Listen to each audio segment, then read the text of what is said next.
You're alive. Oi, pessoal. Olá, boa noite a todos e todas. Por enquanto não tem ninguém vendo a gente, Jaque, que eu estou vendo aqui, não tem nenhum olhinho ainda olhando a gente não, porque eu acho que ainda não entrou. Agora que vai entrar aqui no Face direitinho.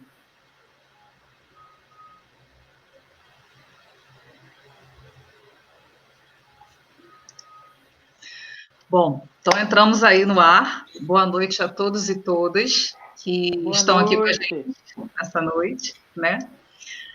Queria agradecer a presença de todos que estão aqui reunidos nessa sala de conversa aqui com a gente. Eu sou a professora Maria Aparecida Cida, de Arraial do Cabo, colaboradora do NEABI, e a gente está realizando essa live aqui pelo Facebook hoje, né, que é sobre saúde mental na quarentena, em tempos de quarentena, né, com a professora doutora Jaqueline Gomes de Jesus, do campus Paulo de Fronten. Pedi para ela se apresentar, Belfor por favor. Roxo.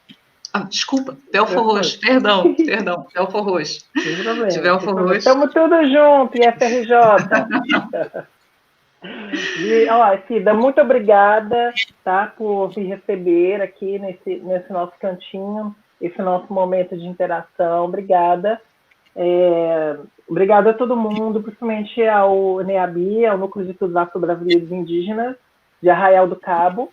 Eu estaria com vocês num evento presencial, mas em função do isolamento social, da necessidade de afastamento devido à epidemia do coronavírus, né, devido à Covid-19, não pude. Mas estamos aqui, estamos juntos, né, estamos juntas, todo mundo, para a gente promover saúde e discutir esse tema tão importante, que é a saúde mental. Com certeza. E eu queria agradecer também, apresentar os dois intérpretes que estão com a gente aqui nessa noite, a Priscila, da reitoria, que já está fazendo a interpretação, e o Ramon, de Paula de Fronten, agora sim, né, que também está com a gente aqui nessa noite. Eles vão fazer um revezamento, eu vou fechar aqui daqui a pouquinho a cena, vou falar para o Ramon se apresentar, mas vou fechar a cena aqui rapidinho, e aí eu vou avisando vocês conforme a gente for fazendo a troca de quadros aqui na tela de vocês. Por favor, Ramon. Olá, gente, boa noite. Sou Ramon de Paulo de Fronten, né, e vamos estar aí junto aí nessa live. Obrigada, Ramon. Vou desligar você momentaneamente, tá bom? Eu combinei com a professora Jaqueline sobre a possibilidade das pessoas fazerem perguntas, né, a qualquer momento aqui, podem escrever, né, e a gente vai respondendo, não é isso, Jaqueline? Exato, e podem enviar perguntas, como quiserem interagir com a gente. Perfeito. E aí a gente começa a conversa com o tema da live em si, né? Então, eu vou propor algumas perguntas aqui para você, Jaqueline. Assim, o que significa, então, saúde mental? Como é que você define isso para a gente? Exato. Então, Cida, não existe hoje uma definição única, fechada, específica sobre saúde mental. Por quê? Porque quando a gente fala saúde mental, nós estamos nos referindo a uma diversidade de fenômenos, de experiências que tem a ver com isso que é a saúde. Uhum. A gente vive numa sociedade, né, em função até da lógica da modernidade, em que quando a gente fala de saúde, a gente está falando de corpo, de cuidado, envolvem não apenas questões de nível individual, mas também sociais e políticas, né? A gente parece que é uma coisa teórica, abstrata, falar que a gente vive sobre um biopoder, mas é bem prático, é bem do dia a dia. Né? A todo momento a gente está aprendendo na escola como cuidar do corpo, está aprendendo em casa como cuidar do corpo, os políticos estão querendo orientar como as pessoas devem ou não usar os seus corpos, então isso é muito presente. E ao longo da história da humanidade, a gente sempre buscou o bem-estar, a felicidade, mas sempre veio num embate com a questão da doença. E muitas vezes se acha que a saúde seria apenas não ter doenças. Uhum. E saúde não é só isso. Né? Você não está bem só porque não está doente, só porque não tem um transtorno, só porque, né, não está em uma situação que te traz sofrimento. saúde é um fenômeno biopsicossocial, né? Envolve uma conjunção de fatores, para além da ordem biológica, orgânica, que está ligada com o social, que está ligada com o psicológico. Se você não tem saneamento básico, se você não tem relações saudáveis no trabalho, nas suas relações pessoais, se você é discriminada, se você tem dificuldades para se expressar, isso já não é uma condição de saúde. Então, a gente que está na área de saúde, tantos profissionais de saúde explicitamente, né, como os psicólogos, médicos, assistentes sociais, o pessoal da área de saúde, enfermeiras, enfermeiros, como as pessoas que são trabalhadores da saúde, e aí eu coloco do porteiro, a recepcionista, a copeira, todo mundo que está trabalhando num espaço está trabalhando para promover saúde. Né? Hoje, ainda mais com a quarentena, eu tenho falado bastante da importância da saúde física, da educação física, como para a gente que está num ambiente em casa, né, porque devemos ficar em casa, para quem tem casa, porque ainda tem a questão das pessoas em situação de rua, né? Então, veja só, a gente já está numa situação de um certo privilégio que a gente pode ter casa, tem gente que não tem casa. Então, a gente não está se movimentando, não está fazendo exercícios, e isso também afeta a nossa saúde mental. Então, saúde mental envolve esse trabalho pela promoção de condições de vida mais adequadas, né, que nós possamos nos sentir bem, né, e que não só tenhamos que procurar assistência porque a gente está sentindo mal, ou seja, só pensar na assistência, no atendimento emergencial, mas que a gente promova a saúde, promova bem-estar, né, que a gente consiga fazer ações que as pessoas geralmente não ligam com saúde, mas que estão ligadas à saúde, que a gente possa ler um livro, que a gente possa conversar, interagir. Então, esse momento de quarentena traz grandes desafios para a nossa saúde mental, ainda mais porque a gente vive numa sociedade, como eu falei, em que as políticas públicas elas são historicamente construídas para controlar os corpos, não para promover o bem-estar. A gente tem excesso de foco na lógica hospitalar, e quando a gente fala de saúde mental, o Brasil lutou muito pela reforma psiquiátrica, né, pelo fim dos hospícios, e a gente avançou, temos muitos desafios que aí não sei se cabe discutir aqui, mas a gente avançou bastante, mas temos muito que avançar, ainda temos dificuldade de atendimento nos centros de atendimento psicossocial no Brasil, tem pouco investimento público nessa área, as pessoas muitas vezes não levam a sério, falam muito, mas não levam a sério situações como da depressão, e a gente vive numa sociedade que promove condições que as pessoas ou elas estão num processo de depressão, de não conseguirem se mover, ou elas estão num processo de ansiedade, de precisarem se mover a toda hora e não conseguirem parar. Então, esse é um grande desafio que a gente tem. Entender esse contexto e buscar estratégias, tanto individuais quanto coletivas, de promoção de saúde e continuar exigindo que as políticas públicas valorizem essa dimensão de saúde mental. Por isso que é tão importante a gente fazer lives como essa, para discutir esse tema. Sim, eu me lembro que você comentou brevemente até numa conversa anterior comigo, e é bem o que você falou, que ao invés de olhar só pela perspectiva biológica, né, a importância, como você acabou de dizer, da perspectiva social, né, desse aspecto da saúde mental. E aí, pensando no aspecto social, e você já começou a tocar um pouquinho sobre isso, como é que você vê o panorama das políticas públicas no Brasil para esse acompanhamento? Existem políticas públicas? Para quem? Se existem, né? Para quem? Devido à participação social, nós avançamos bastante no desenvolvimento das políticas públicas enquanto texto. Então, por exemplo, ao longo da história da luta contra a política eugenista, o Estado brasileiro já teve uma política eugenista, uma política principalmente ligada à tentativa de embranquecimento da população brasileira. Isso faz parte da história da política de saúde no Brasil. O Estado brasileiro, principalmente no final do século XIX, começo do século XX, objetivamente trabalhou numa lógica de embranquecer o país, no sentido de, com a perspectiva de acabar com a população negra, porque entendia que pessoas negras eram pessoas menos desejáveis, né? Então já tem uma lógica, uma política de saúde que é no apagamento de populações. Isso ainda ficou muito presente, principalmente dentro da lógica dos hospícios, né, dos hospitais psiquiátricos, em que, por exemplo, era muito comum, no começo do século XX, mulheres negras serem presas, né, que essa é a questão, a pessoa não necessariamente tinha que ter um diagnóstico de um transtorno mental para ficar num hospital psiquiátrico. Então, muitas mulheres negras eram colocadas, confinadas em hospitais psiquiátricos, que a gente tem muita história, principalmente do Hospício de Barbacena, do Hospital Colônia de Barbacena, mas tem vários exemplos, inclusive aqui no estado do Rio, de mulheres negras, pessoas que hoje a gente chama de LGBTs, né, quaisquer pessoas que estivessem fora de um padrão que a sociedade considerasse imorais, fora de um padrão moral, eram colocadas no hospício, sem as menores condições de saúde, sem tratamentos adequados, né, e geralmente sendo levados à morte e tendo seus corpos usados para estudo. Então, a gente tem dados objetivos sobre isso. Milhares, se não milhões de pessoas morreram nessas circunstâncias.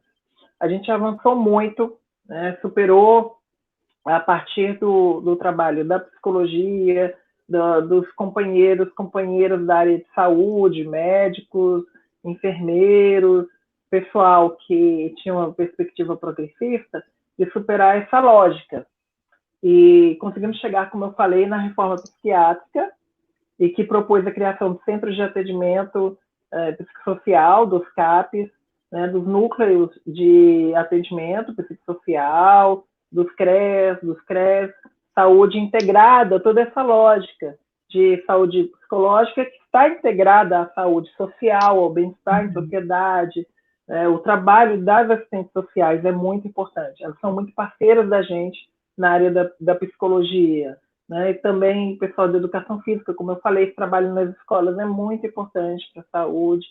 E isso chegou até recentemente, isso é bem datado quando a gente fala de participação social, quando, principalmente nos governos Lula e Dilma, mas principalmente na época do governo Lula, a gente vai começar a ter as conferências nacionais de saúde com focos temáticos.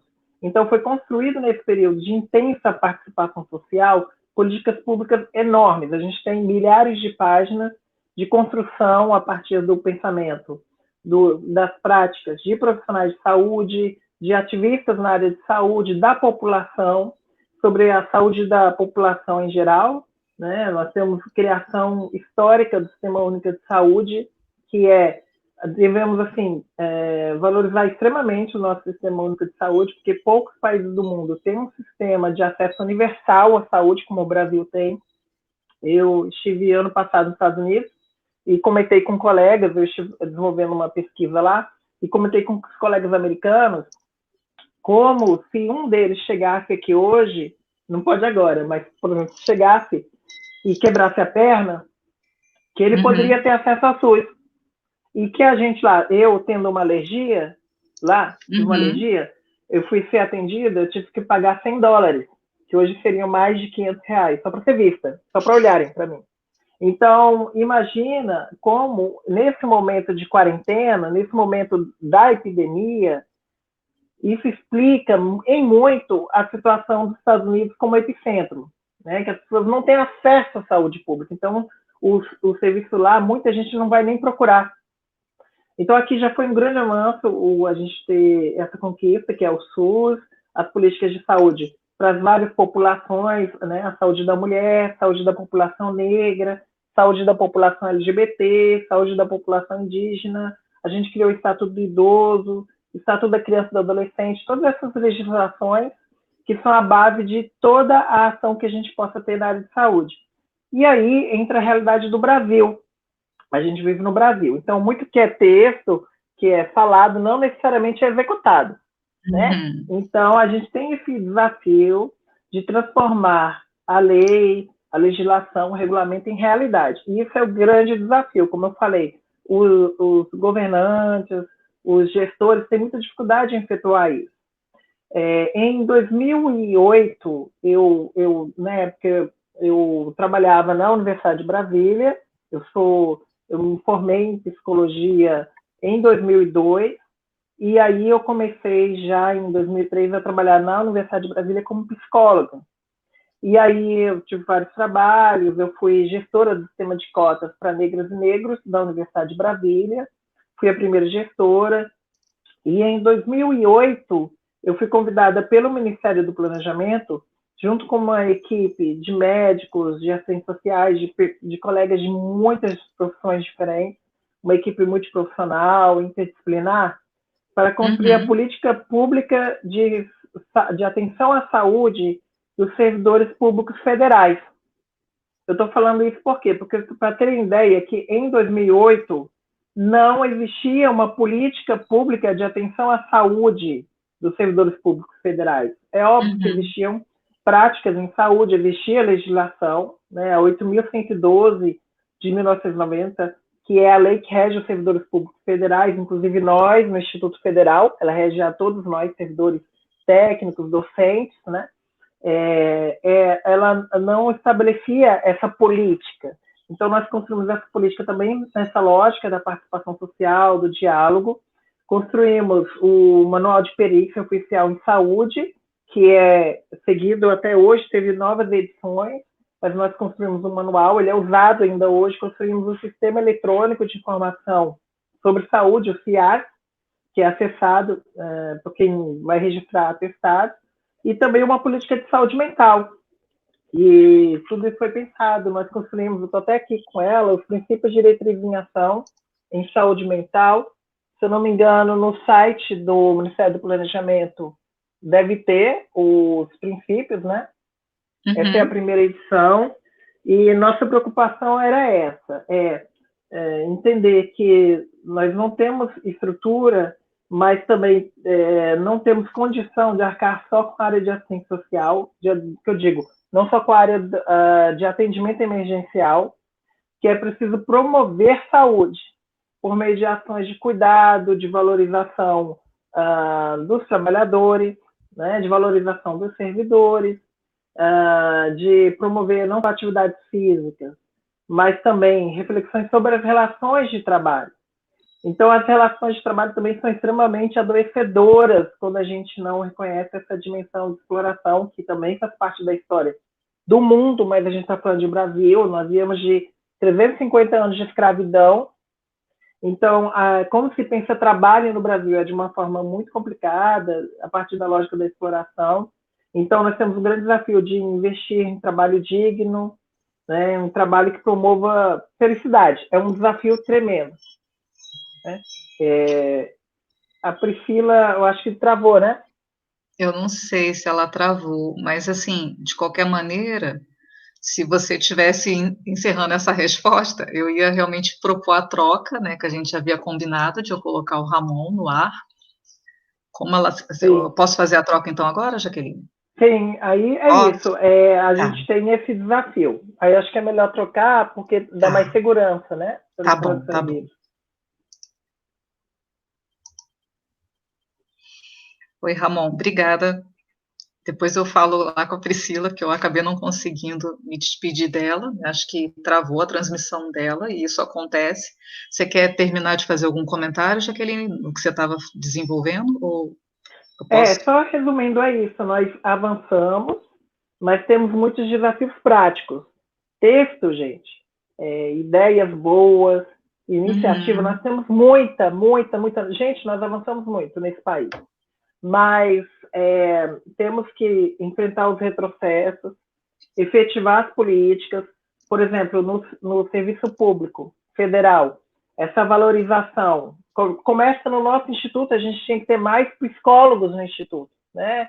Mais profissionais nas COTPs, nas coordenações técnico-pedagógicas, fazendo esse acompanhamento, isso é muito importante. Como eu falei, em saúde é fundamental ser uma equipe multiprofissional, e interdisciplinar, porque saúde é um fenômeno complexo, né? Então, e demanda esse apoio, que não é só quando a gente tem uma situação de sofrimento, né, de sofrimento psicológico, né, de situações complicadas de relações, dificuldade de aprendizagem, mas um acompanhamento para a vida é sempre importante. E aí eu falo como psicóloga, como faz a diferença para a gente ter um terceiro, né, alguém que está com a gente, pensando o que a gente pode fazer para promover melhores relações de trabalho, melhores relações na vida. Essa é a importância da saúde mental, do que a gente avançou e os nossos desafios. Ainda mais hoje, que a gente, infelizmente, essa realidade, temos um governo federal que quer acabar com o Sistema Único de Saúde, né? Desde o governo Temer foi criada uma emenda constitucional, a emenda constitucional 95, que restringe investimentos na área de saúde e educação. Então, isso, por exemplo, neste momento de epidemia do coronavírus, tem sido um problema e isso tem que ser enfrentado. Então, precisamos, sim, de mais investimentos em saúde e não estar desatrelado da educação. Saúde e educação juntos para o nosso bem-estar, para a nossa saúde mental. Sim, e me permita, eu não sou da área, né, mas de tudo que você falou, para mim ficou bastante evidente a importância de a gente entender saúde, não só como tratamento, mas como cuidado, né, como a prevenção. Então, o que a gente faz para promover saúde, não apenas para tratar da doença, que eu acho que é o que infelizmente acontece ainda no Brasil e em muitos lugares, né? Sim, Então, né, que você inclusive falou que tem muitos textos bonitos, mas a prática em si ainda não está tão materializada no nosso dia a dia, né? E você falou no início da sua primeira pergunta, né, na sua primeira resposta, um pouco sobre ansiedade, sobre depressão, né? Essa é uma pergunta clássica também nesses momentos, nesses tempos que a gente vem vivendo. Qual seria a diferença básica, ou se existe uma diferença básica, né, entre ansiedade e depressão? Eu vou buscar, tudo eu busco sintetizar para ficar mais didático. Então, eu vou colocar da seguinte forma, que, em geral, hoje, se usa muito o termo ansiedade como se fosse sinônimo de depressão, e são aspectos bem diferentes, mas que, na sociedade de hoje, tem dialogado muito, né, na nossa vida. Então, basicamente, depressão seria a situação em que a pessoa não consegue sair da cama para fazer as coisas. Ela não sente perspectiva de produção, de fazer as coisas, não quer, não aguenta, causa sofrimento, esse se mover. Ela tem dificuldade de sair. Isso caracteriza, simplificaria bastante para as pessoas entenderem a situação da depressão. Já a ansiedade é bem diferente. A ansiedade, que eu tenho visto que tem sido bem comum nesse momento de quarentena, eu vejo muito mais ansiedade, que pode levar, claro, a um processo depressivo, porque, como eu vou explicar, a pessoa vai ficar muito mexida, e isso uma hora estafa a gente. Então, a ansiedade é quando a gente quer estar fazendo alguma coisa toda hora. A gente quer correr. Por que eu estou parada? Por que eu estou em casa? Eu não posso fazer, eu tenho que fazer alguma coisa. Eu não estou produzindo, eu não estou fazendo nada. Então, você vê, é muito diferente de uma depressão. Em geral, as pessoas estão extremamente ansiosas, porque o que a sociedade coloca para a gente? O que os meios de comunicação, a nossa educação, de forma geral, é uma educação que propicia bastante, por um lado, essa ansiedade. Ela diz que nós temos que ser produtivos. Então, quando a gente, por exemplo, muitas vezes, a gente está descansando, nós estamos nos divertindo, estamos lendo alguma coisa, estamos conversando, na sociedade, numa lógica capitalista bem selvagem, se propõe que isso é inutilidade. Como se tudo tivesse que ter uma utilidade. Né? Como se tudo que a gente faz tivesse que ter um movimento. Então, isso gera situações que eu acompanho principalmente, eu vejo muito no WhatsApp, e que aqui no Brasil a gente usa bastante o WhatsApp, né, redes sociais, mas muito essa comunicação mais direta, de toda hora ter que falar alguma coisa. Ter que receber uma notícia, não leu, tem que passar. Isso propicia muito a lógica da fake news, né? Eu recebi uma mensagem, nossa, tem que passar, tem que fazer alguma coisa, tem que... E, assim, é até interessante, porque muitas vezes se tornou, as pessoas também tomam muito lugar de passar informação que o jornalista faria. e não consulta os meios de informação. Então, tem um impacto essa ansiedade, obviamente, na difusão de fake news, mas também na saúde mental da própria pessoa, que não consegue parar um instante, que está toda hora angustiada para fazer algo. Então, isso não é saudável. Ou, tem uma situação, eu tenho que fazer uma coisa, eu tenho que sair de casa. Eu entendo profundamente, eu sou uma pessoa muito ligada a movimentos sociais, muito, de décadas eu estou em movimentos sociais.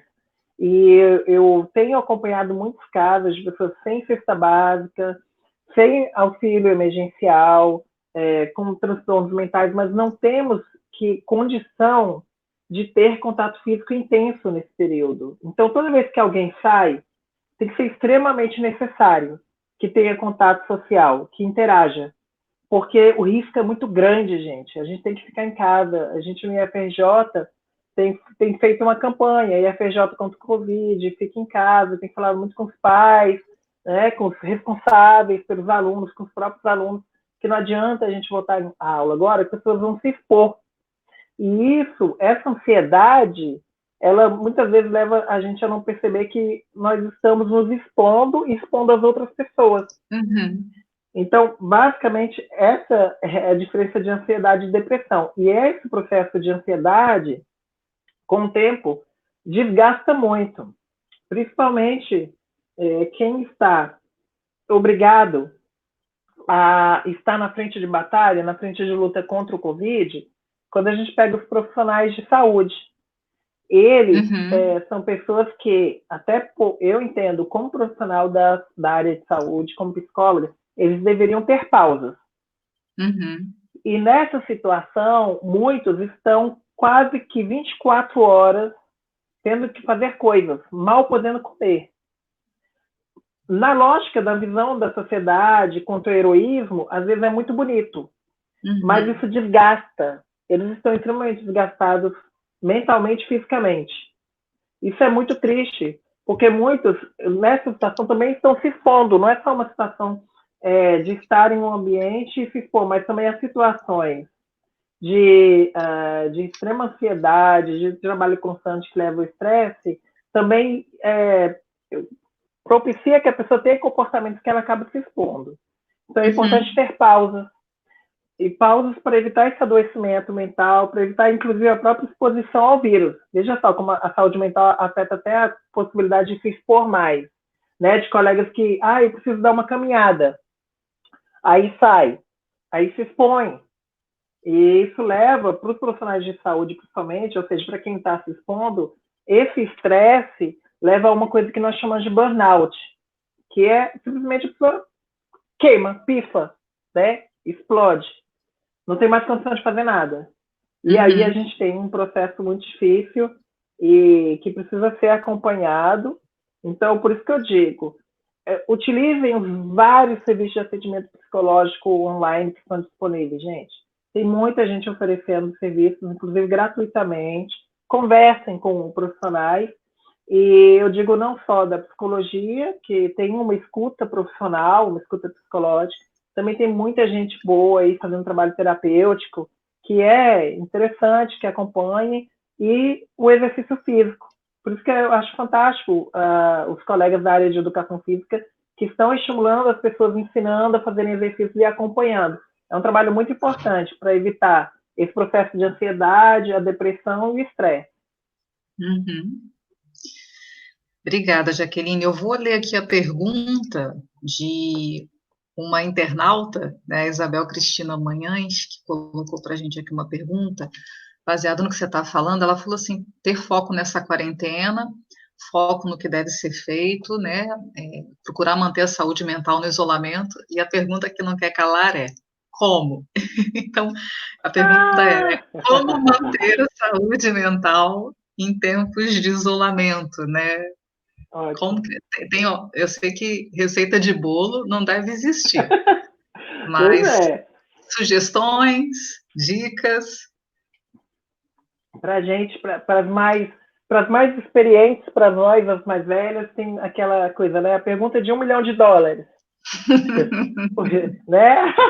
Para a gente tem isso. Hoje, 1 milhão está valendo muito, né? Mais de 5 milhões de reais. Então, é isso, né, Cida? Não existe uma receita de bolo. Existem várias estratégias que nós vamos usar para cuidar da nossa saúde mental. Eu já falei de algumas aqui. Primeiro, entender nosso contexto já ajuda muito, né? Para a gente saber onde que a gente está, o que está acontecendo. Muita gente, por falta de informação, não entende que contexto a gente vive. Isso leva à exposição também e ao sofrimento. Sofrimento por não entender que nós estamos nos isolando e nos cuidando numa perspectiva da vida, do cuidado com a gente, do cuidado com o outro. Isso é muito bonito. Então, num primeiro nível, falta, não que não seja oferecida informação, na verdade, a gente tem excesso de informação. A gente tem um termo que eu gostei muito, além da pandemia, a gente tem uma infodemia, é uma epidemia de informação. Mas o fato de ser informação não quer dizer que é informação confiável ou informação que faça bem para as pessoas.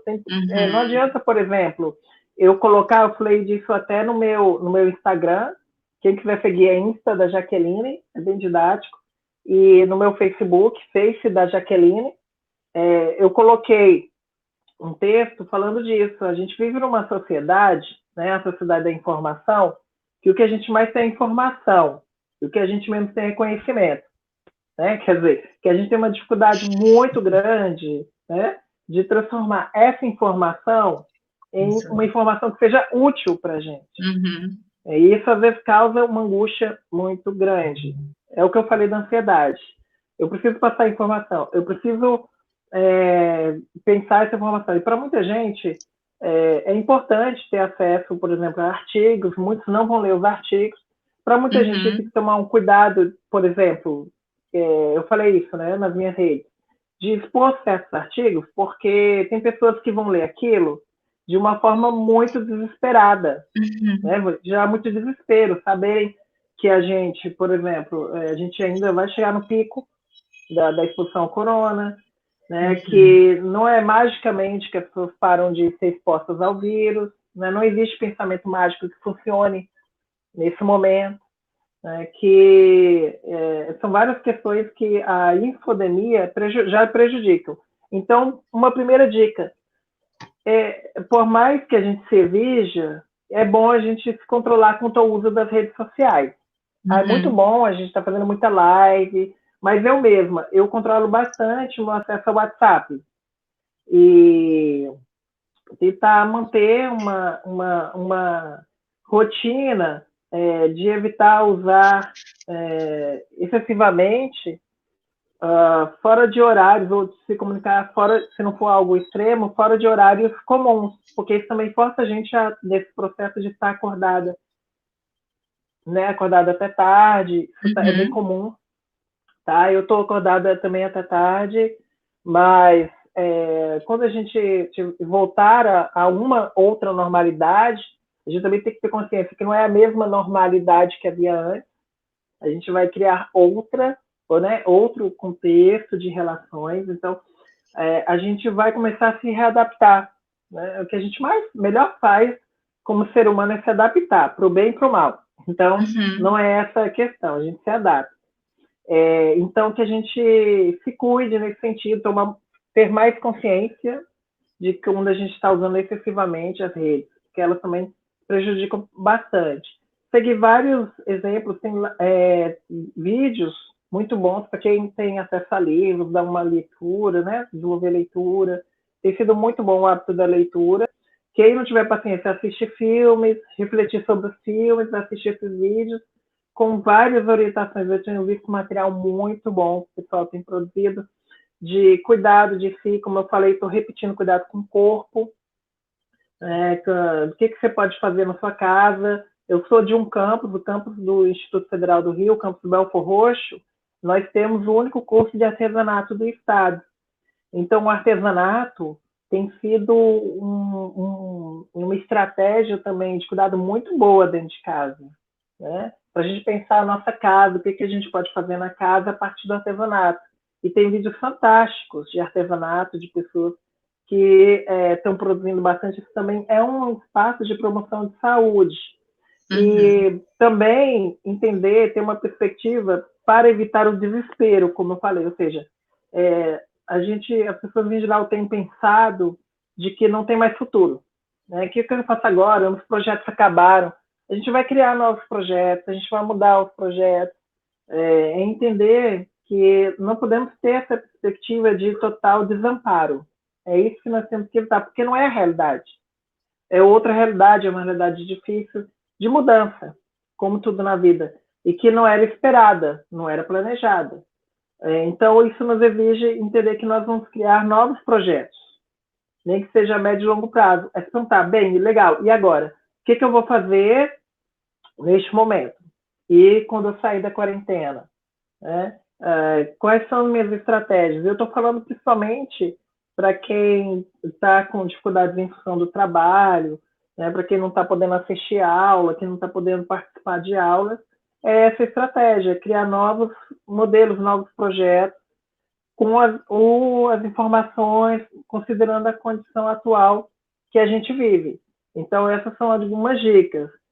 E outras, por exemplo, associar muito música, ouvir música, e associar com elementos que sejam bons. É uma coisa assim, uma dica até meio simples, simplória, mas que eu acho que é válida, de fazer uma associação de uma palavra, de uma coisa boa, de algo que você gosta, por exemplo, paz. Eu vou associar paz com essa xícara, né? E toda vez que eu ouço uma música que eu gosto, que me representa paz, eu vou lembrar da palavra paz, me lembrar dessa xícara. Ou quando eu faço a minha comida em casa, eu associo felicidade, eu vou associar com essa pedra. Esse é um exercício bem simples.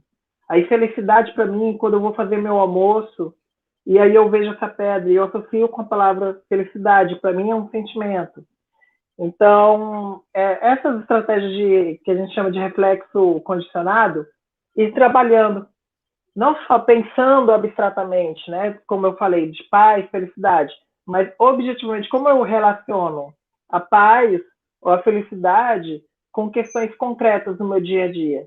Então, esse é um trabalho que, ao longo de um processo terapêutico, leva um tempo, mas que a gente, todo mundo pode fazer também em casa. Tá certo, eu agradeço. Espero que. Deixa eu ver se a Isabel escreveu mais alguma coisa aqui. Espero que as pessoas consigam, né, colocar em prática essas sugestões e também encontrar outros Vamos caminhos, começar, porque, gente. como você falou, a gente vai precisar reinventar, né? Acho É que isso. muitas coisas, muitas maneiras de fazer a nossa rotina, o nosso cotidiano, a gente já está sendo convocado a fazer essas reinvenções, né? Só que para o futuro, seja ele como for, eu acho que mais ainda seremos convocados. E por falar em futuro, eu acho que a gente pode fazer uma reflexão interessante aqui, que eu não, você também certamente não tem bola de cristal, não dá para a gente prever, né? Mas assim, e o que a gente pode esperar do pós-pandemia, né? Do pós-quarentena? Porque todos nós estamos em graus diferentes, né? Vivendo esse isolamento e as preocupações, as incertezas, né? Os medos, enfim, e tudo que está envolvido nessa experiência. E quando a gente sair, né, tem até uns memes engraçados que, infelizmente, chegam a ser engraçado porque não tem muita graça esse momento que a gente está vivendo, mas de várias pessoas correndo pelas ruas, né, então tem até pessoas que fazem piada disso, como é que as pessoas vão resolver suas vidas, as mulheres vão aos cabeleireiros, várias pessoas fazem piada dessas coisas, mas o fato é real, né, a gente Vai vai ter sair, fila grande no salão. a gente vai ter fila grande, mas a gente vai sair muito alterado. E esse alterado, eu acho que ele é ambíguo, né? Porque alterado não só porque fomos modificados, mas porque vamos estar alterados mesmo. Então, assim, como é que você, como psicóloga, né? Como é que você percebe, sente, imagina esse momento pós-pandemia? Cida, vou trazer uma mensagem muito positiva. Ao longo da história, nós temos exemplos de grande superação, de povos que enfrentaram as piores dificuldades e sobreviveram, e mesmo que não vivam nas melhores condições, conseguiram superar esses obstáculos.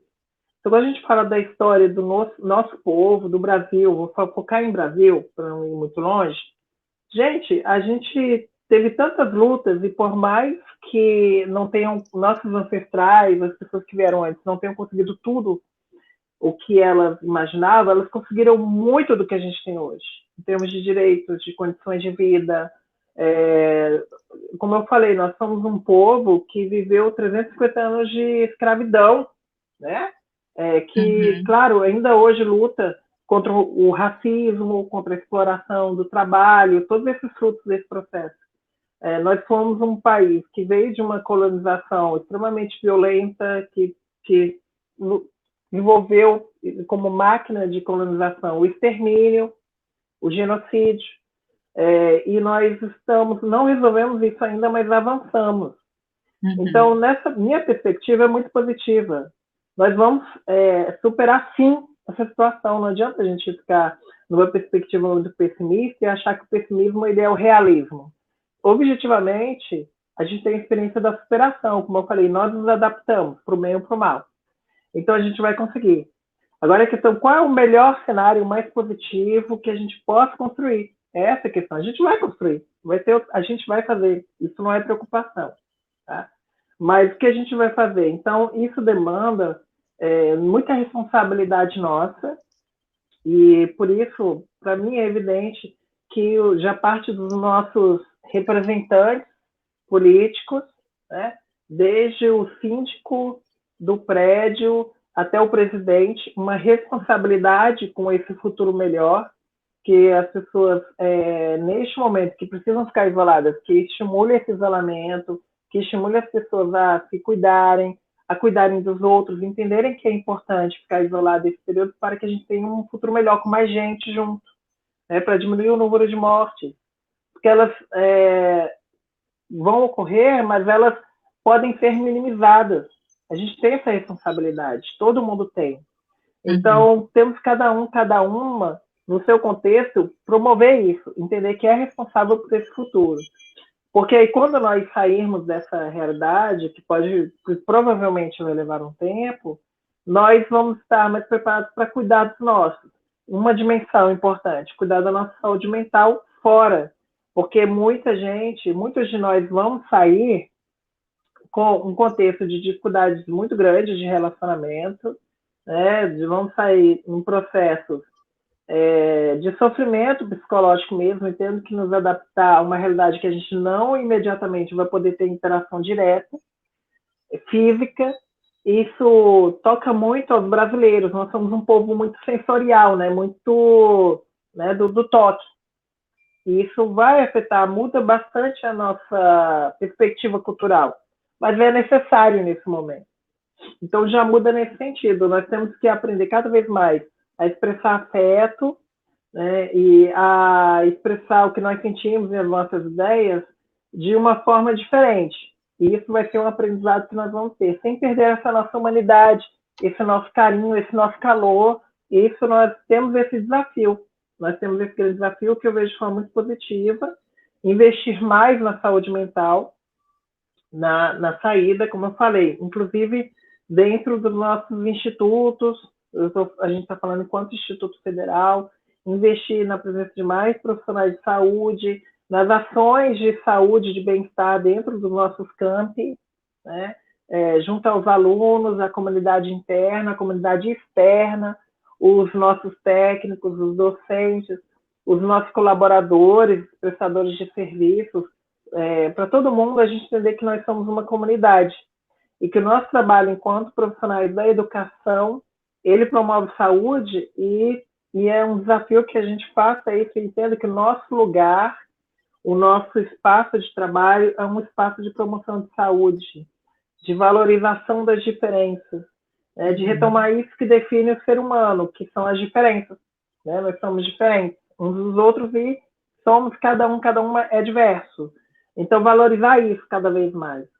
E dessa forma, eu entendo que nós vamos ter, sim, muitos desafios, mas que depende de nossa responsabilidade e nossa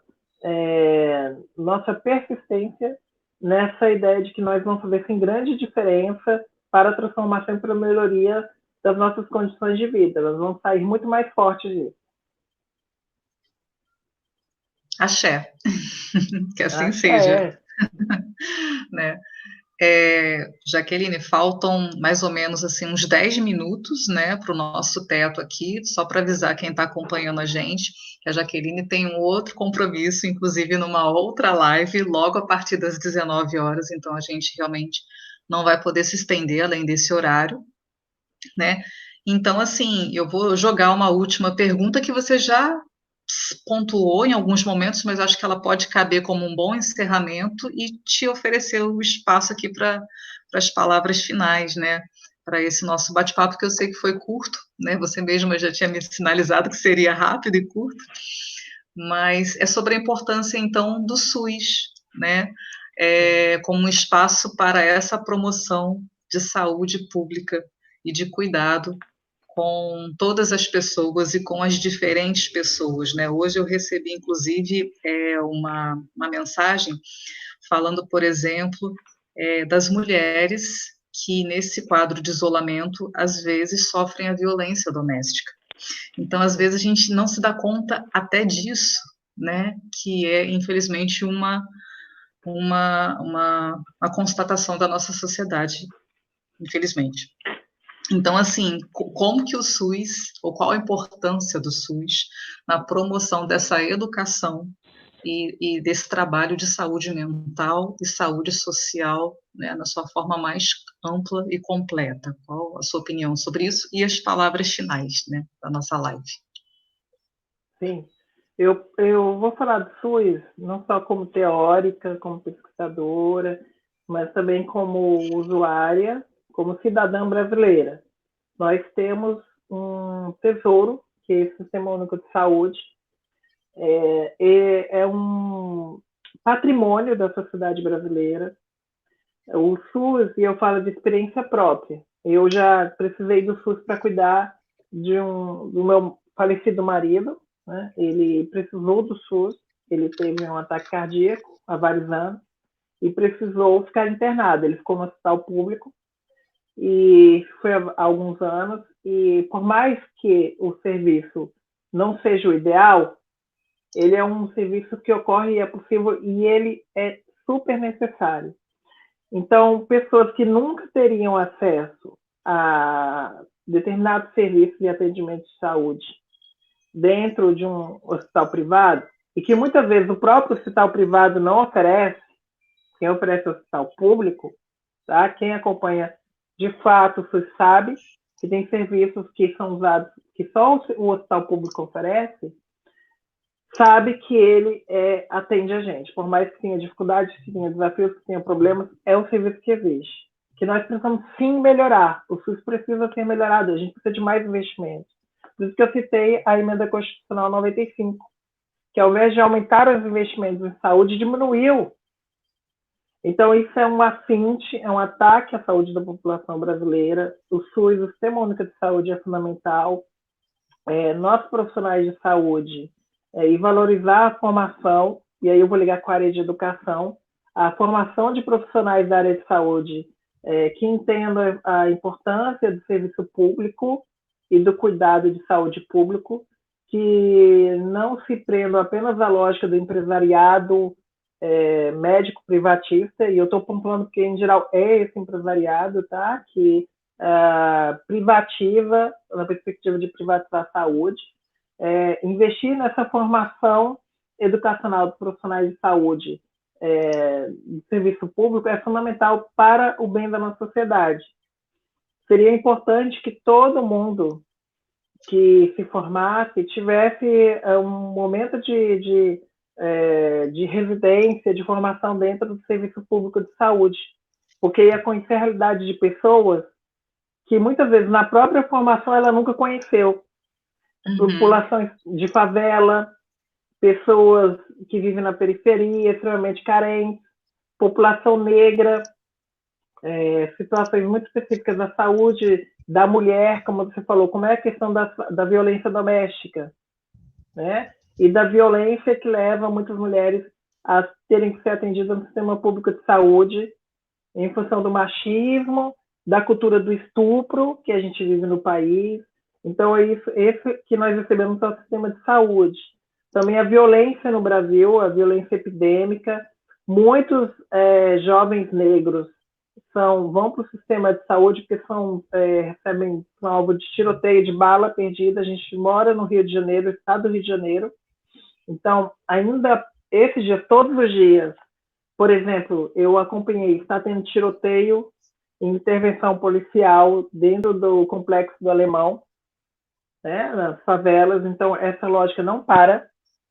E essas pessoas, dentro dessa lógica de guerra, a saúde do Brasil, ela muitas vezes é uma saúde de guerra. Uhum. Porque quem é ferido gravemente, ele é ferido por bala. E o relato dos médicos que trabalham no sistema público é que a medicina do Brasil, os médicos se formam para cuidar de ferimentos de bala, ferimentos gravíssimos. Que outros países do mundo, inclusive países, né, outros países que até estão em guerra civil, não tem tantos casos de danos físicos, de ferimento ou de morte por tiro, por bala. Isso é documentado. Quem quiser entender melhor essa situação, além dos dados que existem na internet, leia o livro Guerra Civil, Estado e Trauma, do Luiz Mir, de um médico que trabalha exatamente nessa área, Luiz Mir. Essa é a medicina e a saúde que é utilizada, inclusive, como referência de formação no Brasil. Então, os profissionais de saúde da rede pública brasileira, eles lutam muito, tem dificuldades? Tem problemas na formação? Tem, mas são fundamentais para que a gente sobreviva e para que a gente possa ter melhores condições de vida e para criar um Brasil melhor para todo mundo. Então, muito obrigada, Cida, pelo convite. Muito obrigada, Neabi, Arraial do Cabo. Eu espero em outro momento ter a oportunidade de encontrar vocês presencialmente. E, enquanto isso não chega, também me disponho a fazer outros debates, outras reflexões com vocês, a ouvir, a trocar esse afeto. É isso que importa. Nós vamos fazer a diferença, nós já estamos fazendo, e para melhor. Obrigada. Obrigada, Jaqueline. Teve só mais uma pergunta aqui, mas depois eu peço para você me responder e eu passo para a pessoa, que é um colega de trabalho meu, Murilo Minello. Ele perguntou assim: será que os professores deveriam se preocupar ainda mais com a saúde mental dos estudantes quanto à cobrança e administração dos conteúdos no pós-pandemia? Então, assim, com certeza, com certeza, sim. Né? Porque não está mais tempo, mas assim, a gente fica para uma próxima vez para a gente conversar. Eu queria agradecer a sua presença, né, que eu sei que é muito importante a gente estar aqui, mas eu sei que tem sempre muitos compromissos, as pessoas estão envolvidas em atividades, por mais que estejam nas suas casas. Agradecer ao Ramon, que está aqui fazendo a interpretação para a gente, a Priscila, né, que esteve com a gente no início aqui da live. Agradecer também a Cíntia, coordenadora do NEABI, né, que fez a proposição dessa atividade e não pôde estar presente aqui com a gente, mas foi ela quem tocou essa atividade, e eu só me voluntariei para poder estar aqui com vocês, e que a gente possa ter outros momentos como esse, não só virtualmente, né, mas também presencialmente no futuro, fazendo a diferença, como você falou. Jaqueline, queria agradecer aos internautas aí que estiveram com a gente participando, ouvindo, prestigiando, né, que a gente continue construindo essas novas realidades e novos futuros aí para a gente.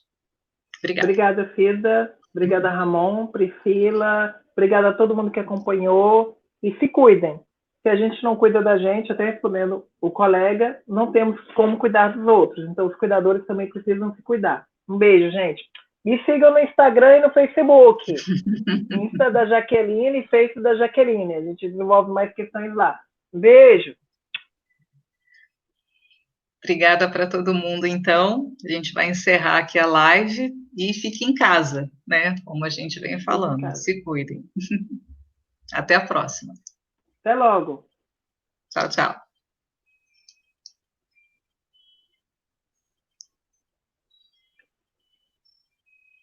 Bom, eu acho que terminou, pessoal. Terminar a transmissão, vou terminar.